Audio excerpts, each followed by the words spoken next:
તો આ તરફ પેરિસ ઓલિમ્પિકમાં ભારતને વધુ એક ગોલ્ડ મેડલની આશા નીરજ ચોપડા તરફથી. ભાલા ફેંકમાં નીરજ ચોપડા ક્વોલિફાયર્સમાં નંબર 1 આવ્યા છે. એક જ દિવસમાં 2 ગોલ્ડ મેડલની આશા જીવંત બની છે ભારત માટે. નીરજ ચોપડા ભાલા ફેંકમાં ક્વોલિફાયર્સમાં નંબર 1 આવ્યા છે અને ફરી એક વખત નીરજ ચોપડા સાથે દેશની ઘણી બધી અપેક્ષાઓ જોડાઈ ગઈ છે. 89.34 મીટરનો થ્રો તેમણે ફેંક્યો અને ફાઇનલમાં પ્રવેશ કર્યો. પેરિસ ઓલિમ્પિકમાં ભારતને વધુ એક ગોલ્ડ મેડલની આશા નીરજ ચોપડાએ જીવંત રાખી છે.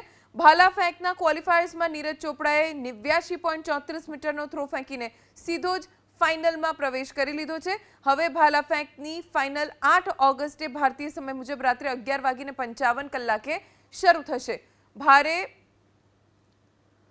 રસાકસીવાળી આ મેચ રહેશે કારણ કે આ ઓલિમ્પિકમાં હજી સુધી ભારતને ગોલ્ડ કે સિલ્વર મેડલ નથી મળ્યો.